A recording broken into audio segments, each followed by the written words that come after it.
Some of you have probably caught my videos on MTV.com discussing True Blood, fiction versus the reality of real vampires.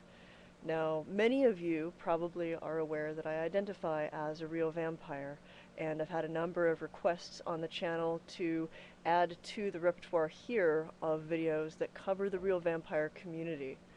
I have identified as a real vampire for more than 20 years. In my junior and senior years of high school, I actively identified myself as a vampire. I took a fair amount of time to come to that conclusion. It took even longer to be comfortable with it. It involved a great deal of research into the folklore and the myths about vampires. I grew up in a family, most of you probably are aware, of folks who believed in psychic abilities and for whom psychic abilities were not especially extraordinary. It was something that most of us shared as an experience, and it was part of our overall view of the world. Now, seeing ghosts and occasionally picking up impressions from other living people is one thing. Developing the notion that you somehow not only have a sense of the vital energy of the people around you, but actually actively have an ability and a need to take that energy into yourself in order to maintain your own health and well-being, that was a bit of a stretch. Now, obviously, the best word for that is to vampirize people, is to the idea that you are taking their life force. However, the word doesn't come without its baggage. When I was a teen struggling with this, I couldn't avoid the word vampire, I couldn't avoid the associations with vampire, but at the same time, there were all of these notions attached with vampires in folklore, that they were undead, that they were immortal, that they were somehow damned or foredoomed to wickedness, that they drank blood, that they were only out at night, that they spontaneously combusted in the sunlight, were held at bay with crosses, garlic, etc. You know the drill. You've all seen Dracula in one form or another, I'm sure. So how to go from that folklore to an understanding of a real vampire right now, and what a vampire is intended to mean when we're talking the real vampire community, we have to go back actually a little bit to the reclaiming of the word witch, which was something that the Wiccan and pagan community has actively engaged in for 50 years or more. In the 70s, when I was a kid, most people's idea of a witch was still limited to the medieval folklore of some sort of nasty-faced old crone who would smear on flying ointment, mount a broom, and fly off to some strange meeting with other witches in the woods, a witch's sabbat. That they would dance naked in the woods, that there would be child sacrifice, they would meet with the devil from whom they got all of their powers, the idea of the satanic pact. All of this was inspired by the witch finders and the witch trials and the Inquisition. A lot of the ideas that people had of witches at the time still really were rooted in texts like the Malleus Maleficarum, the Hammer of Witches. This is a notorious text that just really goes into all the witchcraft beliefs that were active in the 1400s, the 1500s, and the 1600s that led to the torture and execution of hundreds, if not thousands, of people. That was what most people knew as a witch.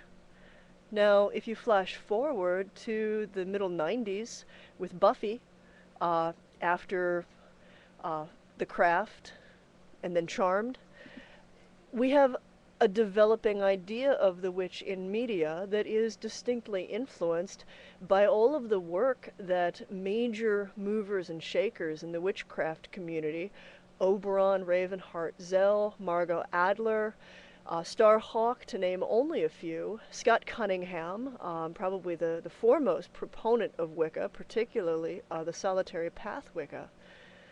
They did all of this work and education and reclaiming. I mean, it's Starhawk's word to take what people understood to be a witch and to turn it around, to add what they understood a real witch to be. It was the same process that I, as well as many other people in the vampire community, have gone through, which is to say, we saw a folkloric entity that had a great deal of exposure in media and in pop culture. And while we did not see a one-for-one basis, we nevertheless saw aspects of that figure, of that archetype, that resonated with us, parts of it that were very much in keeping with our everyday experiences, that some aspect of that word applied to us. For witches, it was the connection to nature, to magic, to pre-Christian beliefs, and a connection to the earth as a goddess, as a living entity, a thinking entity in her own right. So with vampires. Now the vampire community is actually it's not a homogenized community. It is actually very diverse. You have psychic vampires like myself, and for those who are kind of fresh to these terms, a psychic vampire is somebody who needs to regularly and actively take human vital energy. Not blood, although sometimes it is carried in the blood for some people, and my school of thought is, yes, vitality is carried in the blood, but also blood drinkers, who are known as sanguinarian vampires, or sang-vamps. The blood drinkers break down into two different camps, one of which take a medical approach to their need, where they feel that the blood is blood. There's no energy or psychic mumbo-jumbo involved. It is a basic physical material need, and one that can probably at some point be explained with science. And for that camp in the sanguinarians, they are essentially self-medicating with blood. They don't see any kind of metaphysical connection to their need. The other camp of blood drinkers are more metaphysically minded, and in many ways are psychic vampires who use the blood as a focus, as a carrier for the energy that they're feeding on.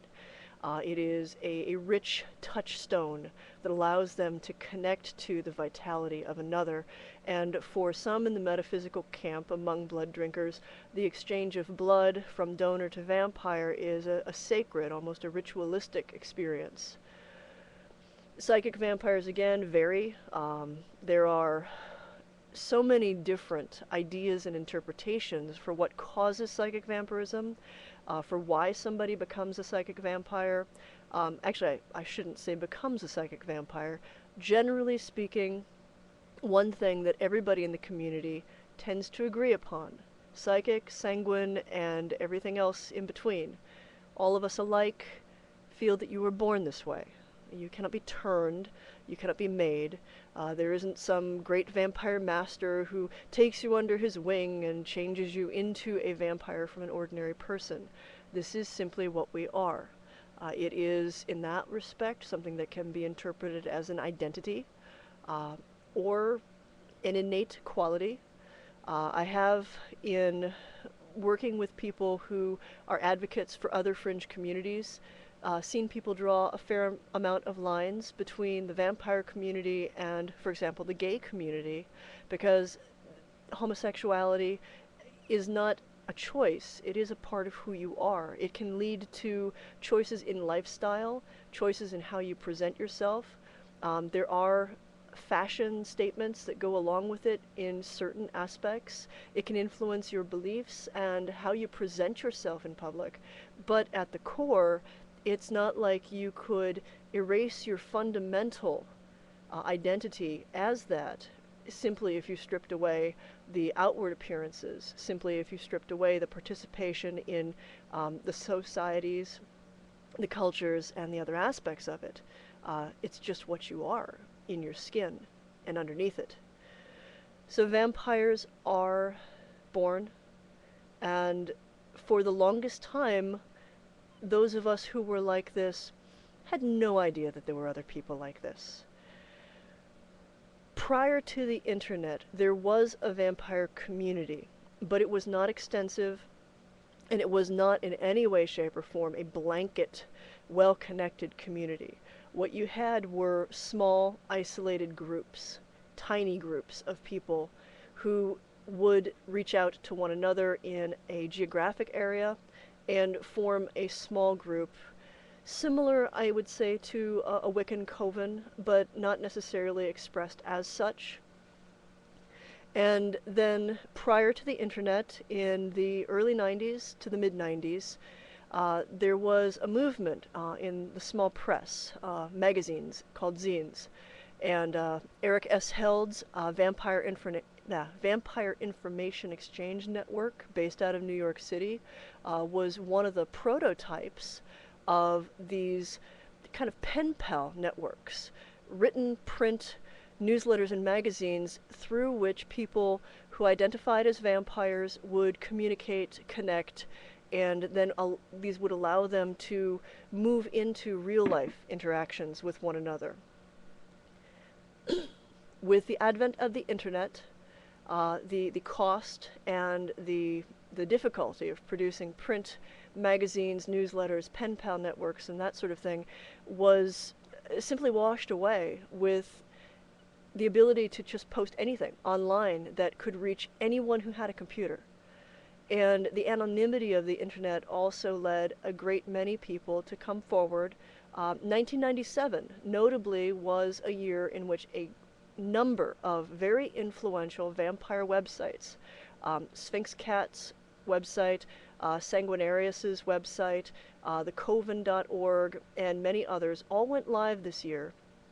And you developed from 97, 98, 99, this vast interconnected internet presence.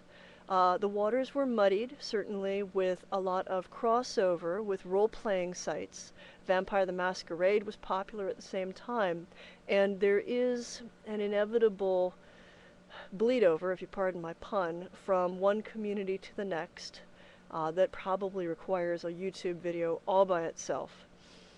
But suffice to say, that was the golden age of the community, the mid-90s to the mid-2000s, where people were reaching out, discovering that they were not alone, and establishing something that sought to be bigger and more organized and more inclusive than merely the isolated little groups that had existed prior to that.